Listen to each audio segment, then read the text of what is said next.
But I think that dairy farmers overall have a really great track record actually of improving on sustainability issues, water conservation issues, manure management. And so I think for, the next 5, 10, even 20 years is really building that consumer trust and having people understand kind of the science behind their food. And I mean, I know that's like a tall order and a lot to take on, but I just think in order to secure like future markets, really being like at the table for these conversations around, the global food supply chain and what impact that food supply chain has on the environment is going to be crucial for us like moving forward.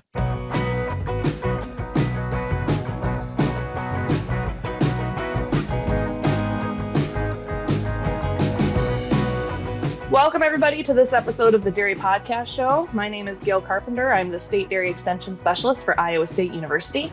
And I am joined today by 𝗪𝗏 Vander Dussen, the New Mexico milkmaid. So, 𝗪𝗏, do you want to give me a little bit of background about yourself and your connection to the dairy industry? Yeah, I would love to. Thanks for having me on today.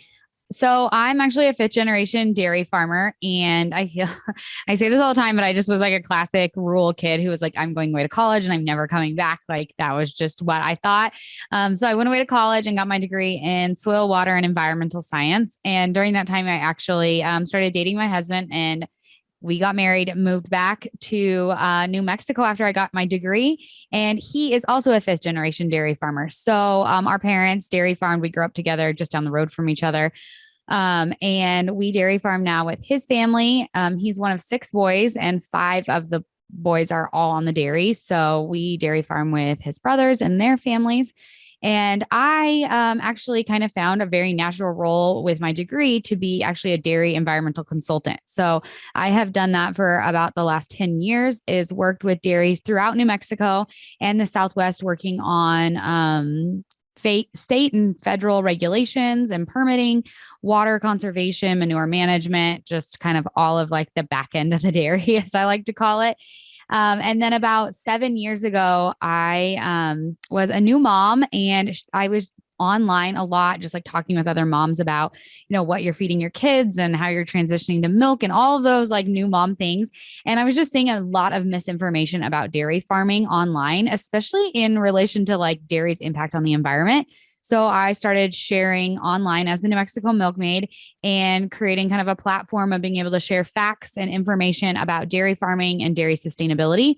And that has really just grown and changed and evolved over the years, but continuing to really share about, the goodness of dairy and actually the good things that it plays into our environment and how it's a part of a sustainable food system. That's awesome. I love that. So you wanted to get away from the farm and you went that environmental science route. So did you want to tie that into the industry when you first started, or were you really like, what drew you to environmental science in the first place? Yeah, I took a couple environmental classes. I was originally a geology major, and I took some environmental science classes and just realized how much more I loved that aspect of it.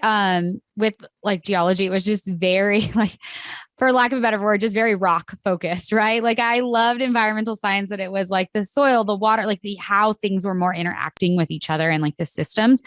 And about the same time while I was in college, my dad was actually a part of a group who was working with our state environment department to put together a new set of regulations and permitting process for dairy farms.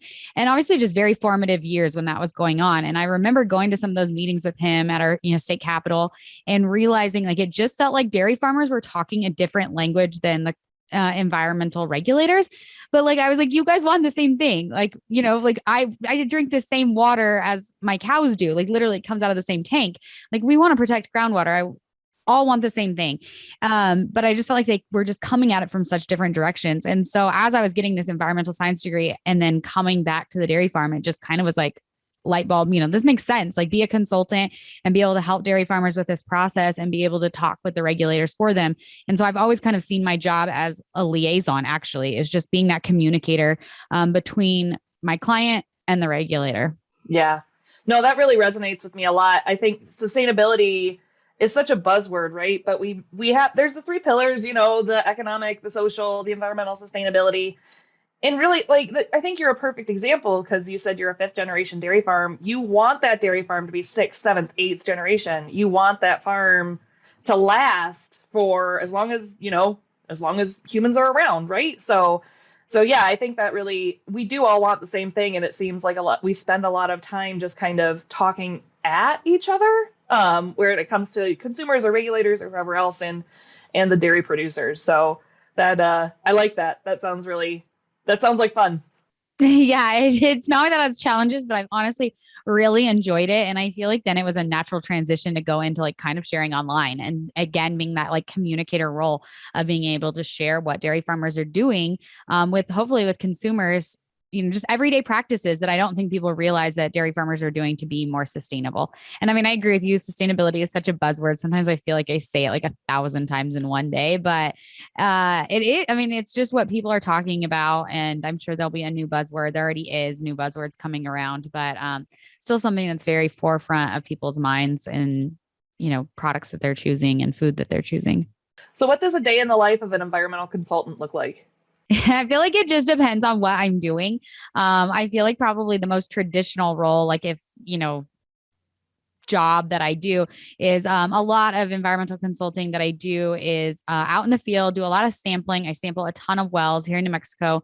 We have a lot of monitoring wells and we sample those 4 times a year, as well as our lagoon. So sampling, and then obviously reporting. So reporting that data back to the state. One of my favorite parts though of my job is working with producers on, environmental projects they're working on. A lot of the time, what does that look, it kind of looks like helping them with getting EQIP funding if they're making improvements or just trying to figure out what is going to be like the next best step for them as far as kind of improving from a sustainability standpoint. Evonik stands for a holistic and sustainable value proposition for livestock production. It combines products and services and leverages digital solutions. This is all backed with high-value consultancy and deep customer understanding. Evonik turns science-based efficient nutrition, sustainable healthy nutrition, and precision livestock farming into value for customers and consumers. So what are some common issues that you see with the producers that you work with that you're helping them work through? I mean, here in New Mexico, I would say our biggest challenge and biggest resource concern is really water availability. We are just like, we're in a massive drought. We do not have the groundwater that we once had. And so a lot of it, a lot of things that dairy farmers are doing right now is really around here in this area is drought tolerant crops. I've seen more varieties of crops planted than I ever feel like I have, with people just trying to figure out what we can grow with less water and still be able to make, obviously, the right rations we want for our cows. So I feel like that has been a large focus over the last several years. Gotcha. Yeah, I'm a big preacher when it comes to the farm consultants as a team, right? So it's not just your veterinarians doing their thing and your nutritionist is doing their thing and your agronomist and your banker, they're all doing their own thing. So do you get to work with the teams on farm? Are you working with the nutritionist as well as the producer to kind of make some of those decisions when it comes to the forages that you're using? Yeah. So a lot of times if, we need to grow a certain type of crop, a lot of times in order to take up the nutrients that are, coming off of the farm, coming out of the lagoon.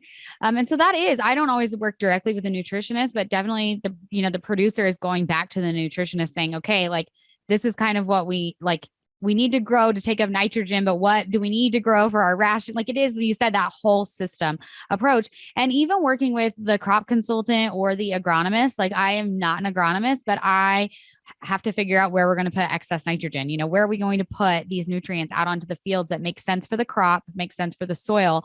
And so a lot of that is in conjunction. A lot of times, I'm sending my soil results over to the agronomist so that they know what's going on, letting them know. And then they're coming back to me with saying like, these are what we're planting on these fields. How do we work with that? And so it is a full team approach. Are you familiar with the concept of low crude protein rations, or I guess we call it more amino acid balancing now? Do you see, as we're trying to lower the crude protein content of our dairy rations, are you seeing any implications of that? Are you a believer that makes a bigger impact, or are you not really familiar? I feel like I cannot speak to that at all in any type of scientific level, so I'm sorry. No, that's fine. I was just curious. I am going to ask you about water quality, though. So you said water availability is a big thing, but you're testing you're testing water for quality as well, I'm assuming. Are there water quality issues that you have in the Southwest there, or is it mostly availability? I would say availability is the biggest. Our water quality in our groundwater is actually, we're on the 𝗺𝗃𝗃 aquifer, which is an extremely great aquifer, just really high quality water. So we're super lucky with that. Obviously, keeping an eye on any excess nutrients, seeping down into groundwater. Our range and where I'm at, I mean, this can vary so widely throughout New Mexico. I mean, I've worked on farms that are 15 feet to groundwater, and I've worked on farms that are 500 feet to groundwater.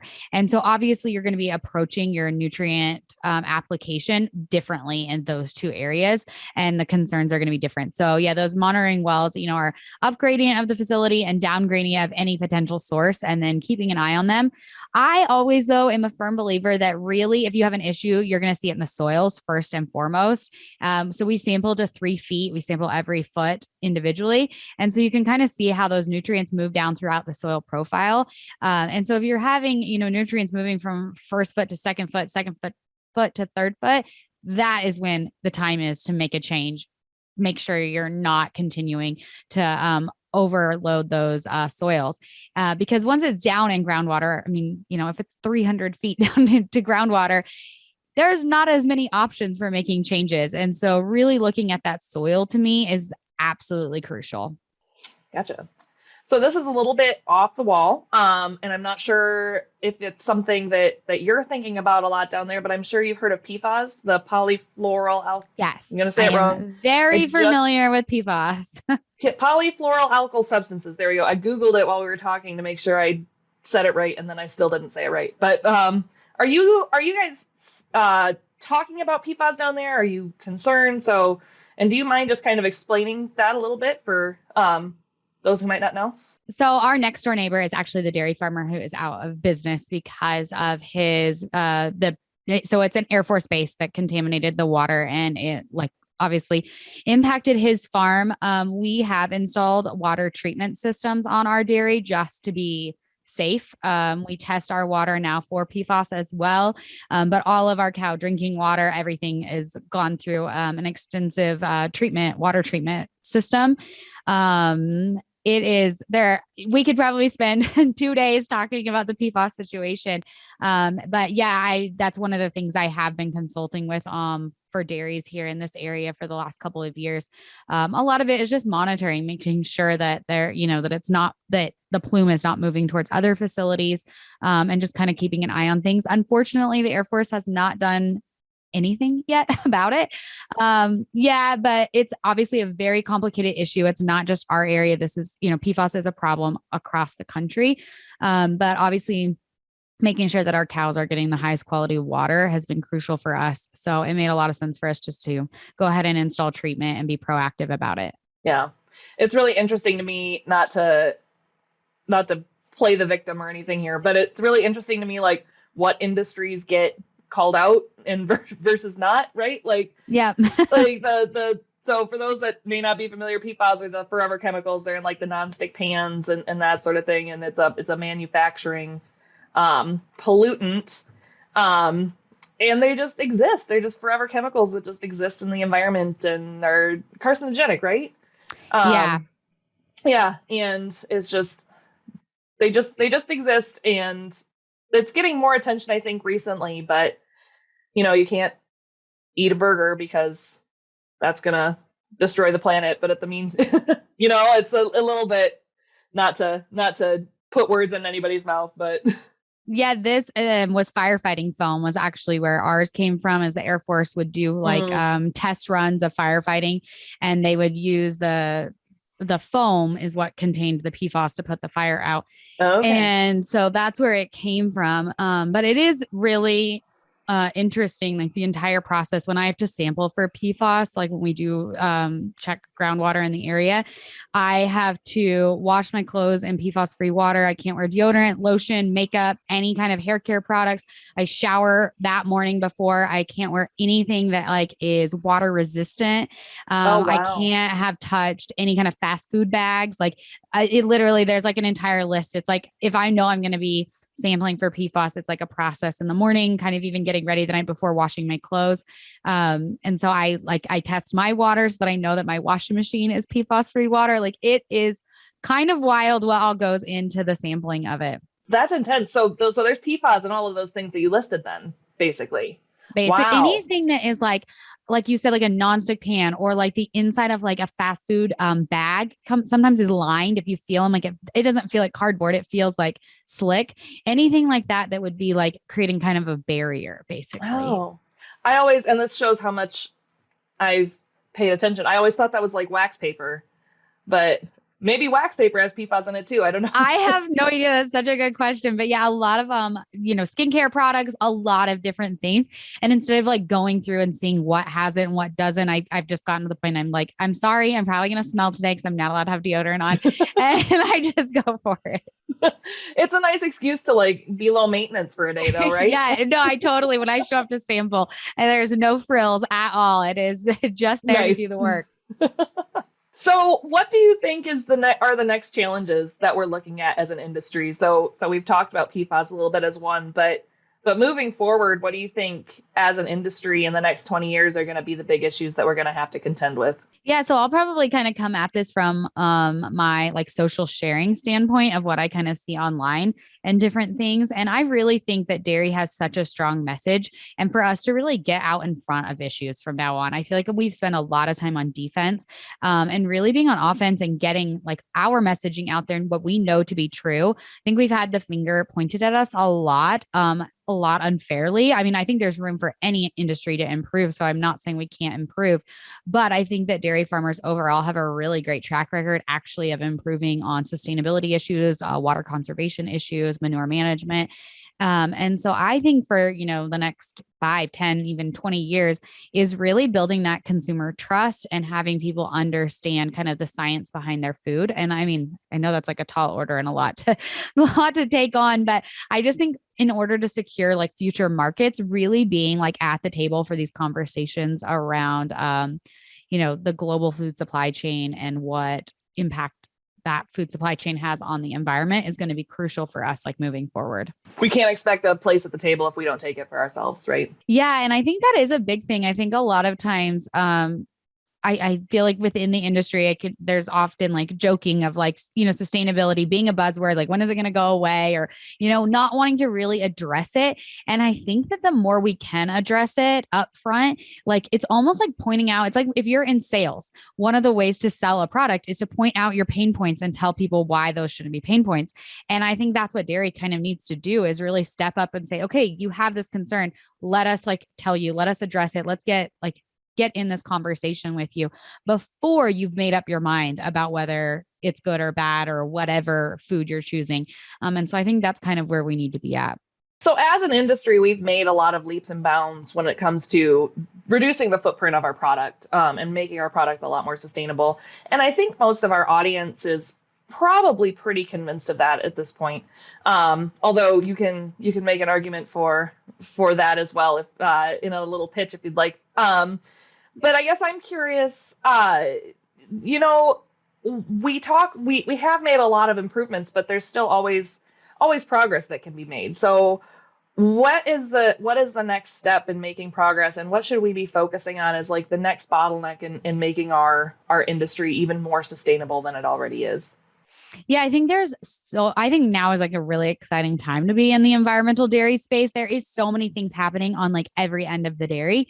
Like on the feed side, we're just barely starting to see what could be the potential with feed additives and what we can do to reduce, methane emissions in that way, like right from the source, and ultimately make the cow more efficient, that they're not belching and releasing methane, but they're being more efficient with their energy consumption. And on the back end of the cow, I mean, I think there's really cool things happening in a lot of different spaces. I mean, digesters have been around for a while, but there's even more technology coming out, and really like looking at how we can turn that manure into a really great fertilizer beyond just removing the energy, the natural gas from it. So I think that no matter which area you're looking at, there's a ton of development. If you've been following USDA, obviously there's a lot of grant money out there right now for a ton of research. I think they ended up doubling the grant money that was available because they had so many projects to fill. And I'm excited to see what comes out of those, to be honest with you. I think there's a lot of really cool technology. There was a lot of great ideas. In some of my work, I talked with some of the USDA officials that were talking about, the applications they received were incredible and so numerous of what people are studying and really propelling the dairy industry forward with. Yeah, it really is an exciting time to be involved, isn't it? I think people are exactly like you said, you're looking at the front end, and I love it how you call it the back end, but I deal with the front end mostly in my role as a nutritionist, and you deal with the back end mostly, but we see digesters going up everywhere up here. And there's a lot of opportunity for things like cover crops and looking at the farm system as a whole and trying to reduce its footprint that way. And farmers have always been, I think, a creative group of people, right? In terms of being able to affordably maximize their resource utilization. And absolutely, all of that well said. Yes. All of that ties into sustainability too, right? Because exactly like you said, it's making the cow more efficient. It's making the system more efficient. And yeah, it's really, I teach some of our senior dairy science students here, and I spend a lot of time this semester in particular talking about how far our industry has really come, even since I've been, in my career. It's really exciting to see how fast we're growing. So. Well, and I feel like from sustainability, people love to talk about water, manure, soil. And I always laugh because in my mind, our biggest sustainability messaging is really what our cows are eating and their genetics. Like, I think those are missing pieces in this conversation. Like, cows eat, a ton of byproducts. I just shared about that online last week, actually. And then our genetics are, superior, I think, than they ever have been. And that is a sustainability piece, like that they're able to produce, more milk and be more efficient with their feed. Those are amazing things. And I know sometimes that is, you don't want to get lost in the weeds when you're telling, consumers about all these amazing things, but it is a really powerful piece of our story. Yeah. What do you think holds producers or other dairy industry members? What do you think holds people back from taking that seat at the table and sharing their story? I think it's a combination of things. I think there are people who just want to dairy farm and just be able to there's plenty to do with just that. Being able to get off the farm, be able to go and attend things is obviously challenging. And it's just not for everyone, I don't think. At the same time, I think that I hate to I don't want to bash the older generation, but I think the younger generation is really excited to step up and maybe fill some of those roles and are looking for ways to be able to connect with people. And I think that so far, I feel like I've seen a transition. I think we have a lot of really great organizations out there right now that are helping us make sure that we have a seat at the table, that are reaching out to farmers, producers, ranchers across agriculture and making sure there are producers, voices heard. So I think there's a real shift happening, and I think you can see it. I feel like now more than ever, I've actually been seeing positive things in the media and mainstream news about dairy. It's like, there's no small wins, but I definitely think there's a shift happening. If you're talking to somebody who's trying to look and make that first step towards taking the seat at the table, towards connecting with producers more, what are the recommendations you make to that person as to kind of where to get started?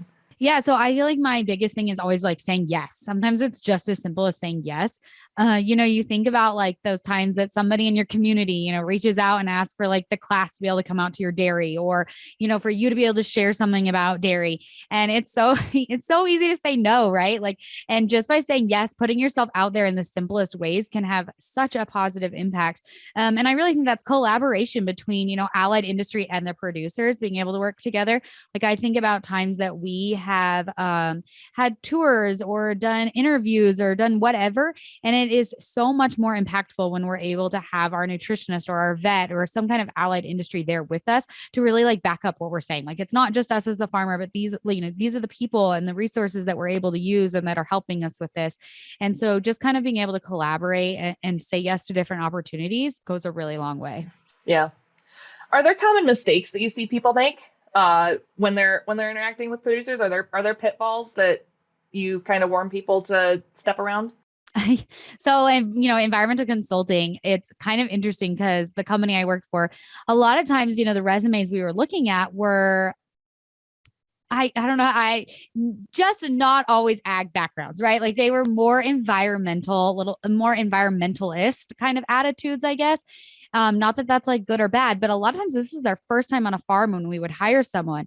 And there was definitely ways to approach conversations with producers, and especially on the environmental side. I don't think producers always love to like deal with their lagoons. If we're being honest, they'd much rather be dealing. Yeah, they'd much rather be dealing with their cows. Yep. And so, approaching the conversation, like I think as an allied industry, it's easy to go into a conversation with a producer thinking like your piece is so important and what you do for the farm is so important. And it is, but there are 20 other important pieces. Like as the environmental consultant, I have to remember, the vet is telling them something, their banker is telling them something, their accountant, every single piece of the allied industry is telling something that's crucial to them.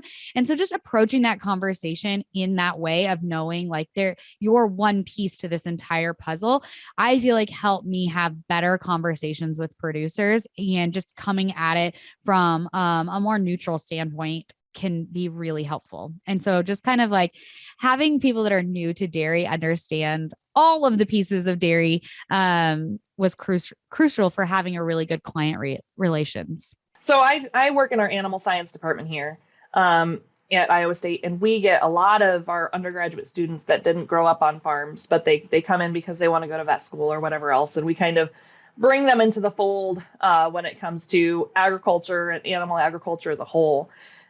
Are there things we can be doing at the industry level or at the academic level or wherever else? Are there things that we can be doing to get those people who are interested in environmental science, those students who are interested in environmental science, and kind of pull them in to agriculture and show them that agriculture is actually like, it's a really cool industry to be a part of?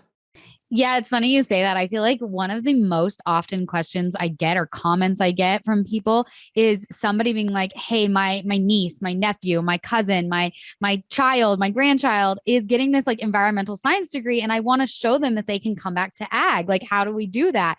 And so that is a really great point. I think that a lot of times when I tell people what I do, they don't even realize that's an option for a job in environmental science. So I do think there is some outreach to colleges and different things of being able to, recruit these kids that are getting environmental degrees or whatever kind of degree and show them that there's opportunity in ag. I mean, I think this even translates into the tech space. Like, I don't think people realize how much tech goes into agriculture and dairy, and being able to like really reach out to those universities and be able to show them that there's opportunity within ag for so many different degrees and backgrounds. And then we really like need it all, and showing them that it's actually an exciting time. Like we talked about, there's literally hundreds of millions of dollars being pumped into so many different technologies within the ag and food and dairy space that young people should be excited leaving college if there's an opportunity to jump into ag. And so I think kind of positioning ourselves that way in the college space could be helpful. Yeah, there's space for all different types of nerds. Absolutely. Like, yeah, get involved in dairy. Like we need everybody in dairy. Jump on in. I always tell my students, when we're working through like the software, dairy management softwares or ration balancing softwares, I'm always like, if you like this, or if you think this software could use improvement, like go get a degree in computer science or a minor in data science or whatever else, because that's, I think, really where the careers are going to be in 20 years or so, is on that precision ag side, which kind of ties back into the whole sustainability story too, and just the overall efficiency and how far we can come and how we can actually use technology. It's not just the little red farm out on little red barn out on the pasture anymore. It's a business, and it's automated, and that actually is working towards a more sustainable future. Yeah. I mean, one of the biggest pieces about sustainability and like telling our story, quote unquote, is having the data to back it up. And I think we do have the data. We know we can have the data, but like compiling that all into, a messaging and, turning the data into actually something more than just numbers on a screen is crucial for us to being able to convey that to people of exactly what our numbers look like and how we can kind of prove those numbers. So I agree with you. There's a lot of things, like it all comes kind of full circle here, that we know we're doing good things. We need the data to prove it. And then we need to turn the data into a good, marketing messaging. Yeah. Yeah. Well, and it's hard to, I mean, talked about dairy farmers want a dairy farm, right? And I think a lot of times scientists want a science, right? And so like the people who go and get these degrees in environmental science or animal science or agronomy or whatever other computer science, whatever it is, it's hard to also put on your communication and outreach hat. And so like there's careers in that too. And a lot of, and we really need to be working with our marketers and our communicators as well. But do you have advice for the scientists and the nerds of us out there who don't necessarily like getting up and telling the story? And it's really easy to kind of use jargon, right? And that's true for dairy producers as well as for scientists. But do you have advice for those people trying to figure out how to convey a message about something that they're really passionate about? Yeah, I was at a conference, I guess it was probably over a year ago now, and a PhD student stood up, and it was about advocating for agriculture. That's what the panel I was on was about. And a PhD student was like, I know so many great facts about dairy and the impact on the environment that would, support your messaging. And honestly, I feel like it's getting it out to, advocates, getting it out to check off like, there is like a missing link there and so I see a lot of my job. I talked about being a liaison now on social media. I feel like I am able to kind of take a report that I find, really piece it up, break it down into just like really great sound bites or, those 8-second TikTok videos or just that caption that can be shareable or carousel that can be shareable on social media. And so I do think there is opportunity for us to really, the data scientists being able to connect with different advocates, whether that's online or again, like I said, through Checkoff or other organizations, and then hopefully be able to get that out to more farmers and then ultimately to consumers as well. But I think by arming our farmers with data, it is so helpful so that when they're confronted or when they're asked about something or when they're showing online, they have that data to kind of back up their story. And so I do think there needs to be a really strong relationship there between the scientists and the producers and then ultimately the consumers. Do you have recommendations for places that people can go if you're a dairy producer and you're looking for some of those to arm yourself with some of that shareable content? Or do you have recommendations for places to go to kind of stay up to date on that stuff? Yeah, absolutely. Actually, our website, 𝗟𝗏𝑒𝑦𝑜urAgStory.com, we have an advocacy resource guide is what we call it. And we add to it regularly, update it. And what we do is we link to really great peer-reviewed data, different white papers that are out there, just different information that we find. A lot of times it gets sent to us just because people know we are trying to get this information out through Elevate Ag. And so we update that and you can download it for free on our website. And we have it broken down into dairy, beef, nutrition, greenhouse gases. We tried to kind of like break it in so that if you get asked a specific question, you can be like, okay, this is where I need to go for that. And so I think that's a great place to start. You want to say that website one more time in case people missed it? Yeah, it's 𝗟𝗏𝗟𝗏𝗟𝗏𝗟𝗏𝗟𝗏𝗟𝗏𝗟𝗏𝗟.com. And there's a link there that says Advocacy Resource Guide. Anything else before we kind of wrap up with our 3 questions that we ask every guest? Is there anything else that you want to touch on that you think our listeners should know? No, I feel like we covered a lot of ground today. So yeah. We'll move into your guys' 3 questions. I'm excited. Speaking of efficiency, yeah. DSM strives to bring our customers efficient, profitable dairy solutions. From essential vitamins like HYD and Victus Transition to next-generation products like BioFix, our portfolio is growing as we continue to bring innovation to the dairy industry. Visit dsm.com to learn more about our newest solutions. It's time for our famous 3. Maximize profitability and herd health with early detection in animal health, reproduction, calving, and feeding. The most advanced bolus technology and professional support from agricultural experts makes this possible. SMAX Tech, the health system that future-proofs your operation. All right, so we have 3 questions that we ask all of our guests. Our first question is, what dairy-related resource do you really rely on? So one that I've relied on a ton, and this is going to be me coming at it from kind of sharing on social, is actually our Checkoff. There has been so many times that I have gotten in hot water online or needed support or just wasn't sure what next steps to take, and being able to have some really marketing experts that I can call and that I can ask questions to has been amazing. I mean, our local checkoff is Dairy Max, and then even our national checkoff with DMI has been extremely supportive. Just recently, I was like in Facebook jail, as I like to call it, and I was able to reach out to national checkoff and just be like, what am I doing wrong? What am I missing? And they had some really great tips. And it was just, I know, like, social media is social media, but it's a big part of what I believe helps us kind of open up our farms to other people. And so being able to have that support is amazing. All right. So our second question is, what non-dairy or non-agriculture book or resource do you recommend to folks?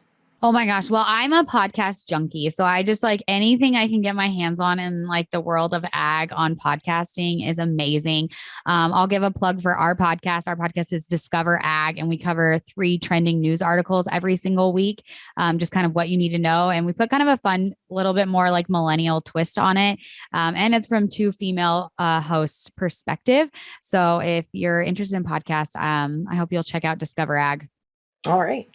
And so our last question is, what sets successful dairy professionals apart from those who are not successful? I feel like, probably a common theme of this podcast has been communication. I think being able to communicate effectively, whether that's communicating with your clients or being able to communicate, information that you're finding. I truly believe at the heart of everything we do, we have to be able to communicate what we do.